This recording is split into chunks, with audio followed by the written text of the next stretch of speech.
ဒီကုမ္ပဏီမှာအားလုံးပဲမင်္ဂလာပါကျွန်တော်လိုက်ရက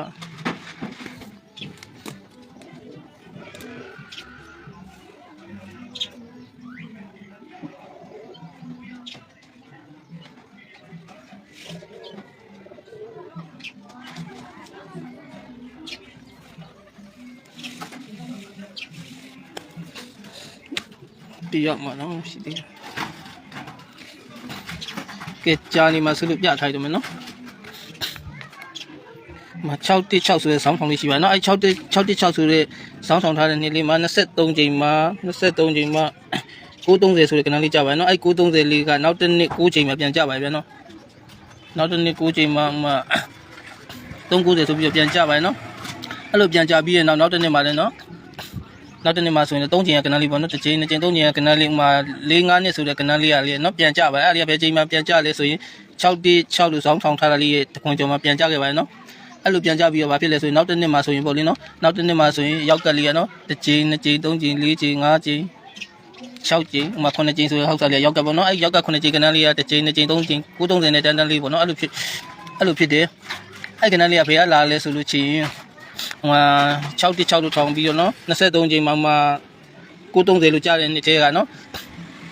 ၄ချိန်ကဏ္ဍလေးမှာ943လို့ယူဆပါရနော်ဥမာ9လေးနဲ့ပြန်ကြကဏ္ဍလေးရနေပြီးတော့မြစ်ခုံအကွက်လေးလည်းဖြစ်တယ်နော်ဟုတ်ကဲ့တီတဲ့မင်္ဂလာပါခင်ဗျအဲ့အကြောင်းမို့လို့ဒီ၄ခွန်3လေးအဲ့ရနေပို့တယ်လို့ယူဆပါရနော်ဒီဘက်ဆိုရင်လည်းတစ်ချက်ကြည့်အောင်နော်ဒီဘက်နှစ်ထဲမှာဆိုရင်လည်း616ဆိုပြီးတော့ဆောင်းထောင်လေးရှိတယ်အဲ့လိုဆောင်းထောင်လေးရှိတဲ့နှစ်ထဲမှာပဲ23ချိန်မှာဆိုလို့ချင်းနော်393ဆိုကြပါတယ်393ကြပြီးအဲ့393ပတ်လေလေးရလဲနော်နောက်တစ်နှစ်9ချိန်မှာပြန်ကြပါတယ်နော်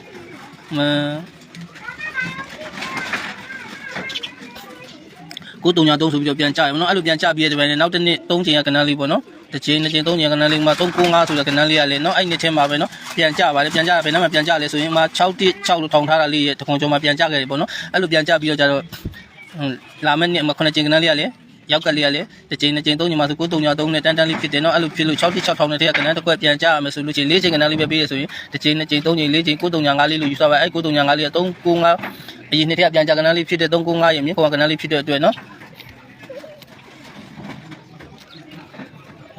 935ပေါ့နော်အမကြိုက်တဲ့ပုံစံလေးနဲ့ထုတ်လို့ရပါတယ်ခင်ဗ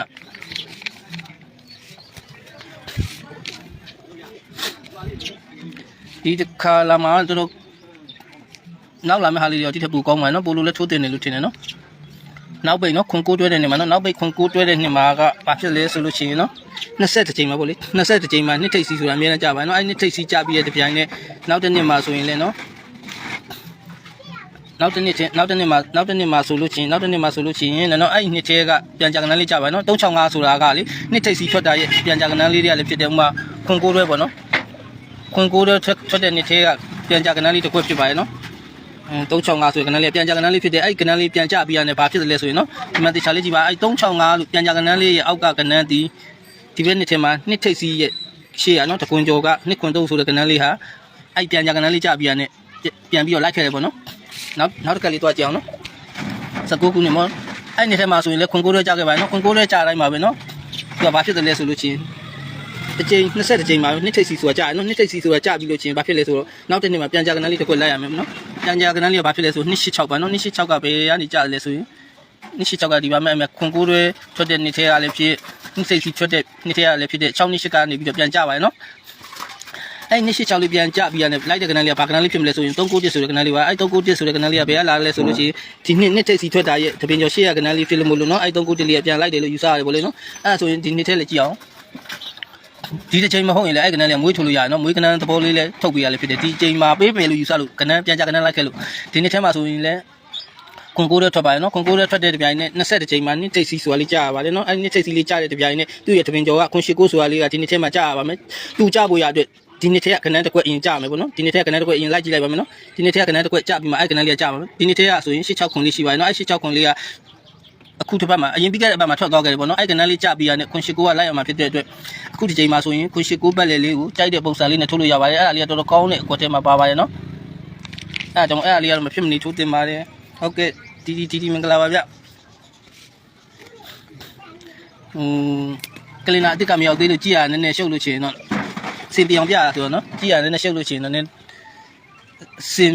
တခြားလေးတော့ရှင်းအောင်လုပ်ပြပေးပါရနော် နောက်ထပ်တစ်ခွက်ကလည်းနောက်ထပ်တစ်ခွက်ကဘာပြမလဲဆိုလို့ရှိရင်ဒီနေ့ထင်းမှာ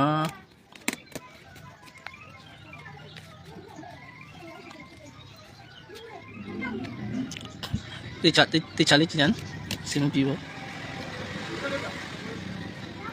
့ပတိလေးပေါ့နော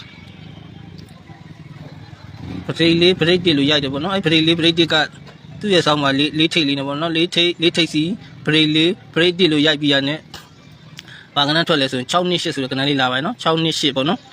ဟုတ်ကဲ့ညီမင်္ဂလာပါ6နှစ်8ဆိုတဲ့ကနန်းလေးထွက်ပါနော်အဲ့လိုပဲတဲ့နောက်တစ်နှစ်မှာဆိုရင်လည်းနော်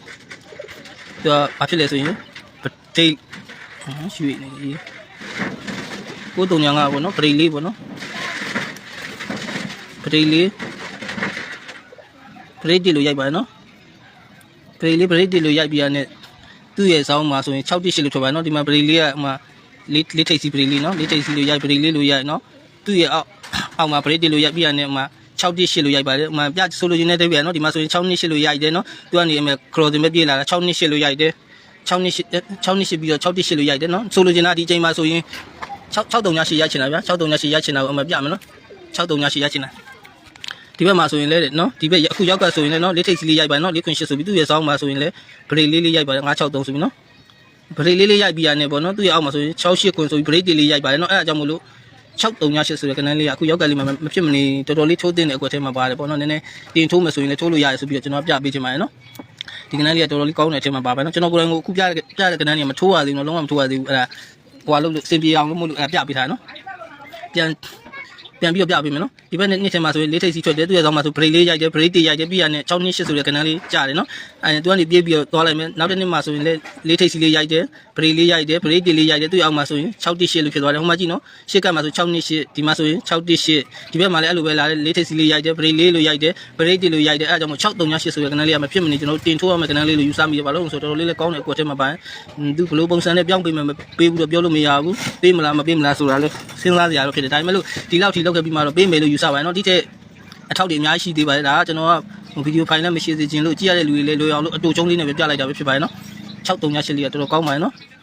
်စီနီယာကနန်းလေးလည်းဖြစ်တဲ့အတွက်ဘာလို့တော့အဲ့ဒါလေးပြီးဆိုနောက်တစ်ခုကျွန်တော်ပြချင်တာကနော်ဒီကောင်လေးကလည်းဒီမှာရှိသေးတယ်ဆိုတော့ဒီကောင်လေးကတော့အဲ့638လေးကနောက်တမှုလေးနဲ့ရှိသေးတယ်ဗျအဲ့638လေးထွက်လို့ချင်းနောက်ထပ်တိုးအောင်မကနန်းကိုတစ်ခွက်လည်းပါတယ်ဒီကောင်လေးကတော့လွယ်တယ်ဒါပေမဲ့လို့ဟိုအခုရောက်ကမှကျတော့အပေါ်ဆက်စရာမရှိလို့ဆက်ပြီးတော့ကြည့်ရမှာပေါ့နော်ကျွန်တော်တို့ဆက်ပြီးတော့ကြည့်ထားလိုက်တယ်နော်ဒီနေ့ထဲမှာဆိုရင်630ဆိုပြီးတော့ကြာပါတယ်နော်အဲ့630ကဗရိတ်ခွန်လို့ရိုက်တာနဲ့360လို့ပြန်ကြာပါတယ်နော်360လို့ကြာတယ်တပြိုင်နဲ့နော်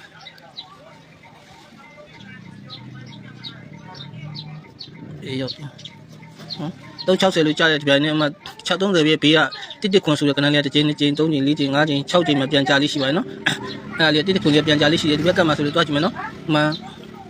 363လို့ရိုက်ပါတယ်နော်363ပြခွန်လို့ရိုက်တာနဲ့633လို့ရိုက်ပါတယ်အဲ့ဒါကြောင့်သူ့ရဲ့ဘေးက900လေးတစ်ချိန်2ချိန်3ချိန်4ချိန်5ချိန်6ချိန်မှပြီးတော့အဲ့900လေးပြန်ကြာပေါ့နော်ဒါပေမဲ့ကျွန်တော်ကအဲ့ဒါလေးကိုအဲ့လိုမယူဘဲနဲ့ယူထားတာလေးတနည်းရှိသေးတယ်ပေါ့နော်အဲ့900လေးလည်းထိုးလို့ရတယ်နော်900လည်းထိုးလို့ရပါတယ်ဒါပေမဲ့လို့အဲ့ဒီဟာကိုအဲ့လိုမဟုတ်ဘဲနဲ့တက်တစ်မျိုးလေးနဲ့ရှိပါတယ်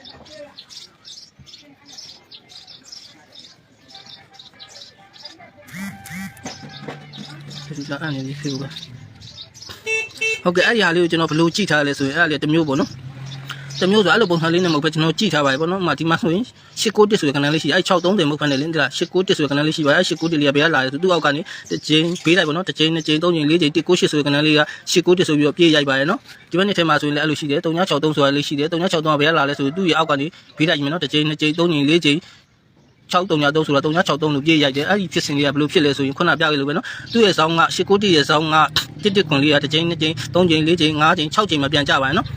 သူ6ချိန်မှကြာပြီသူကြာဘူးရဘာလောက်ထားလဲဆိုရင်သူ့ရဲ့တပင်ကြုံမှာဆိုရင်စီနီယာကနန်းထွက်တယ်ပေါ့နော်စီနီယာကနန်းထွက်ပြီးမှဒီကနန်းလေးကြာတယ်ပေါ့နော်ဒီကနန်း639နှစ်ဆိုတဲ့ကနန်းလေးကြာပါတယ်639နှစ်ကြာပြီးမှအဲ့တစ်ခွန်ဆိုတဲ့ကနန်းလေးကပြန်ကြာလေးကြာတယ်ပေါ့နော်အဲ့ဒါလေးကိုကျွန်တော်ဘယ်လိုချိထားလဲအဲ့ဒီ639နှစ်ဆိုတဲ့ကနန်းလေးကဘယ်ကလာလဲပေါ့နော်ခုဒီကျွန်တော်ရောက်ကမှာဆိုပြီးခဲ့တဲ့အချိန်တော့စီနီယာကနန်းလေး68ခွန်ဆိုတာလေးကြာထားလို့မလို့ကျွန်တော်ကဒီကနန်းလေးနဲ့တစ်ချက်ရှိုးကြည့်ရပါဗျာပြောမယ်ဆိုရင်ဖြစ်နိုင်မလားဆိုပြီးတော့ကျွန်တော်ကနည်းနည်းရှားကြည့်တာလိုက်ပြီးနောက်တစ်ချိန်အတွက်ပေါ့လေ ဒီလိုကြပေါ့လေးကြားလို့ချင်းနောက်တစ်ချိန်ကျရင် organic ထွက်အောင်လို့ဆိုပြီးကျွန်တော်လိုက်ရှာထားတာပါနော်639လေးကဘယ်ကကြားလဲဆိုကျွန်တော်တစ်ချက်ကြည့်မယ်နော်ဒီဘက်ကစခဲ့တဲ့891ဆိုရကနန်းကနေစောင်းလေးပေါ့နော်အပေါ်တက်လိုက်မယ်ဘယ်ဘက်တော့ပေါ့တစ်ချိန်2ချိန်3ချိန်မှ260ဆိုရကနန်းလေးရှိအဲ့260က639လို့ကြားရတယ်ဆိုပြီးရင်အဲ့လိုကြားပြီးမှဒီတစ်ခုကပြန်ကြမှာဆိုရင်အခုကျွန်တော်တို့ဒီမှာရောက်ကမှာဆိုရင်လည်း630နော်633ဆိုရကနန်းလေးရှိပါတယ်သူ့ရဲ့ဆောင်းက3ခုခွန်နော်ကျွန်တော်ပြောတဲ့ခုနကတော့900မဟုတ်ဘဲနဲ့3ခုခွန်ပေးမှာဆိုရင်ဗရိတ်တူပေးမှာဆိုလို့ချင်းတစ်ချိန်2ချိန်3ချိန်4ချိန်5ချိန်6ချိန်ရောက်ကန်နောက်တစ်ချိန်မှဖြစ်တယ်လို့ဒီမှာလည်းစီနီယာကနန်းခံထားတဲ့အတွက်ရှေ့ကပြခဲ့တယ်လို့ပဲဒီတစ်ချိန်မှာစီနီယာရဲ့အောက်မှာကနန်းတစ်ခွက်ခံပြီးမှအဲ့ကနန်းပေးမယ်ဆိုလို့ရှိရင်ကျွန်တော်တို့ကချိုးတင်တဲ့ကနန်းလေးကဘာလဲဆိုရင်6363ကနေတစ်ချိန်2ချိန်ဥပမာ3ချိန်ကနန်းမရှိတဲ့အတွက်ကျွန်တော်ကဒီမှာကဆက်မရှိတော့တဲ့အတွက်နော်ဒီအချိန်မှာကျွန်တော်ဒီဘက်နှစ်ထက်ကကနန်းလေးနဲ့တစ်ချက်ဆက်ကြည့်ရနော်အဲ့ကနန်းအောက်ချိန်ကနန်းလေးနဲ့ဆက်ကြည့်တဲ့အခါဘာလေးတွေ့ရတယ်လဲဆိုလို့ရှိရင်နော်မ368ဆိုတဲ့ကနန်းလေးတွေ့ရပါတယ်เนาะအဲ့ဒါကြောင့်မို့လို့အဲ့ဒီခုနက638ဆိုတဲ့ကနန်းလေးကလေတော်တော်လေးဒါတက်နိုင်တဲ့လူတွေကတော့တက်နိုင်တော့တင်ထိုးတင်တယ်လို့ကျွန်တော်ကမြင်နေကျွန်တော်ကတော့လုံးဝမထိုးရသေးပါဘူးကျွန်တော်ကိုယ်လည်းတင်ထိုးမှာပါအဲ့ဒါလေးထွက်ခဲ့လို့ရှိရင်တော့ခုနကကျွန်တော်ပြခဲ့တယ်လို့ပဲနောက်တစ်ချိန်မှာကတော့ထပ်ပြီးတော့တင်လဲတင်ပေးမယ်เนาะဆိုလို့ရင်လည်းအဓိပ္ပာယ်ကတော့အဲ့လိုထွက်ပြီးတခါတည်းကရအောင်တင်ထိုးထားကြလို့ပြောချင်တာပေါ့เนาะအဓိပ္ပာယ်ကတော့เนาะအဲ့လိုလေးပါပဲနောက်ထပ်ကနန်းလေးတစ်ခုပြမယ်အဲ့ဒါကဘာကနန်းလေးဖြစ်မလဲဆိုလို့ချင်းအဲ့ကနန်းလေးကတော့ဒီမှာမယ်เนาะဟောပေါ့ဒီဘက်နှစ်ထဲမှာဆိုရင်ဟိုနှစ်ဦးနှစ်ကျင်ကနန်းလေးပေါ့နော်နှစ်ဦးနှစ်ကျင်ကနန်းလေးက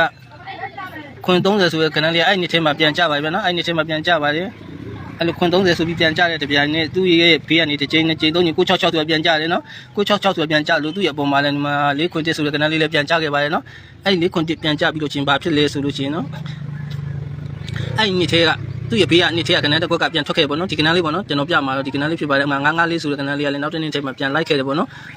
သူလိုက်ခဲ့တဲ့ပုံလေးက953ဆိုပြီးတော့နော်သူ့အောက်မှာ3ခံလေးနဲ့953ဆိုပြီးတော့ထောင်ချခဲ့တယ်နော်အဲ့လိုထောင်ချပြီးတော့မှနောက်တစ်နေ့မှာဘာလုပ်လဲဆိုတော့ကျတော့နောက်တစ်နေ့မှာက3993ဆိုပြီးတော့ဆောင်းခတ်ခဲ့တယ်ပေါ့နော်အဲ့လိုဆောင်းခတ်ပြီးရတဲ့မှာ493လို့ဖြစ်ပေါ့နော်934လို့ဖြစ်ပြီးကျွန်တော်အဲ့ဒီချိန်မှာကျွန်တော်ပြမယ်နော်ခုနောက်ပေလေးယူပြီးတော့လေးဘရိတ်ထိုးလိုက်ပါသေးတယ်16ခွန်ဆိုပြီးတော့9တော့မို့လို့ဒါပေမဲ့လေးဘရိတ်ကမထွက်တော့မပေါ့ဘူးပေါ့ဗျာခုနောက်ပေလေးကတော့ကြားတယ်နော်အဲ့လိုဖြစ်ပြီးရတယ်ဘယ်လိုဖြစ်လဲဆိုရင်သူ့အောက်မှာ151ဆိုတဲ့ကနန်းလေးကြားရနော်အဲ့151လေးကဘယ်ကလာလဲဆိုရင်တစ်ချက်ရှိုးမယ်နော်ကျွန်တော်တို့3ပေါ့နော်339ပြန်ကြတယ်နော်339ပြန်ကြသူ့ရဲ့ဘေးကနေတစ်ချိန်2ချိန်3ချိန်966ပြန်ကြတယ်966ရဲ့ဆောင်းကကနန်းလေးလည်းဖြစ်တယ်339ရဲ့အပေါ်ကနန်းလေးလည်းဖြစ်တယ်911လေးကဒီဘက်နှစ်ထဲမှာအဲ့လိုလာပြီးတော့151ဆိုပြီးကြားရလို့ယူဆမိပါတယ်နော်အဲ့ဒါဆိုလို့ရှိရင်ဒီဘက်တက်ကက်လည်းကြည့်အောင်နော်339လို့နှစ်ချိန်ပါပေါ့နော်339လို့ထွက်ပါတယ်အဲ့339ကအဲ့နှစ်ထဲမှာပြန်ကြရပါမယ်နော်အဲ့ဒီထဲမှာပြန်ကြခဲ့တယ်အဲ့303ခွန်လေးကနေညာဘက်ကိုတော့ပေါ်တက်လိုက်မယ်တစ်ချိန်2ချိန်3ချိန်ဆိုလို့ရှိရင်669ဆိုတဲ့ကနန်းလေးကြပါတယ်နော်အဲ့669ကလည်း669ကြလို့ပဲဒီဘက်နှစ်ထဲမှာ4တစ်ခွန်ဆိုတာကြာနော်အဲ့4တစ်ခွန်နဲ့တစ်ချက်ပြအောင်အဲ့4တစ်ခွန်နဲ့ရှေ့ကဒီ4ခွန်တွေကလည်း frame တန်းမယ်နော်ဒီမှာဒီက339ခွန်ကလည်းတန်းမယ်နော်အဲ့လိုဖြစ်ပြီးရင်ဘာဖြစ်လဲဆိုလို့ချင်းနော်အဲ့မဲ့4တစ်ခွန်လို့ရိုက်ပါတယ်အဲ့လို4တစ်ခွန်လို့ရိုက်ပြီးတဲ့ဒီပိုင်းနဲ့အဲ့နှစ်ထဲကကနန်းလေးတစ်ခွက်ကပြန်ပြီးတော့ရှေ့နေမှာပြန်ကြရမယ်ပေါ့နော်ဥမာ930ဆိုတဲ့ကနန်းလေးပေါ့နော်ဘာလို့